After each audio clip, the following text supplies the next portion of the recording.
Legal disclaimer. The information and material contained in the multimedia video content, the video content, is being provided for informational and instructional purposes only. The video content is intended to be used as a reference for skilled technicians qualified to perform necessary repair or troubleshooting on NABCO Entrances Inc.'s NABCO products. The video content is not intended to be a substitute for advice from a skilled and qualified technician or as a substitute for any information that may be provided in any of NABCO's product installation manuals or other guides. All installation, service, and troubleshooting conducted on NABCO products shall be completed by skilled and qualified personnel only. The video content shall not serve as a substitute for any information provided by NABCO in any manual or guide or as a substitute for any compliance requirements mandated by any applicable safety standard, building code, or electrical code. NABCO hereby disclaims any and all liability to any party for any direct, indirect, implied, punitive, special, incidental, or other damages, including consequential damages, arising directly or indirectly from any use of, or reliance on, the video content, which is provided as is, and without warranties. NABCO does not warrant or guarantee the performance or effectiveness of the video content, including but not limited to, troubleshooting of NABCO products, referenced or described in any part of the video content. Today, we are going to talk about how to do a stroke learn on a NABCO door.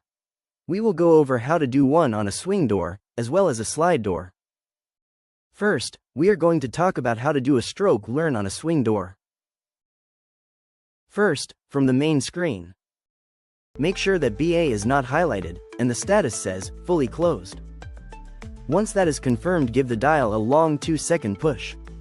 On the next screen, go to Setting menu, is highlighted. Rotate the dial clockwise until the cursor drops down and, yes, is highlighted under Stroke Learning. Give the dial a brief push to select Yes.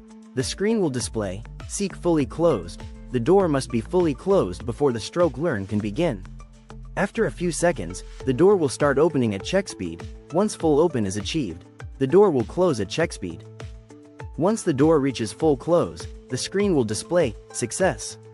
On older revision controls, the screen will go back to the Stroke Learn screen. The stroke learn is now complete. Now, give the dial a long 2-second push to return to the main screen. Now, we are going to talk about how to do a stroke learn on a sliding door. From the main screen, make sure that BA is not highlighted, and the status says, fully closed. Once that is confirmed, give the dial a long 2-second push. On the next screen, go to Setting menu, is highlighted. Rotate the dial clockwise until the cursor drops down and, Yes, is highlighted under Stroke Learning. Give the dial a brief push. The screen will now say, Push open, then select Yes. A slide door will need to be fully open before you select Yes. This is a key difference between doing a stroke learn on a swing door versus doing a stroke learn on a slide door. Once the door is pushed fully open, give the dial a brief push to select Yes. The door will begin to close at check speed. If it does not, the handing is most likely incorrect. Once the door reaches fully closed, the display will say, Success, unless you have an older revision control. The stroke learn is now complete. Give the dial a long 2-second push to return to the main screen. Now that a stroke learn has been done, whether a slide door or a swing door, test the door, and perform an ATEM inspection if necessary. If you need any further assistance or have questions, please reach out to NABCO Technical Service. 877-622-2694 option 3. Thank you for watching.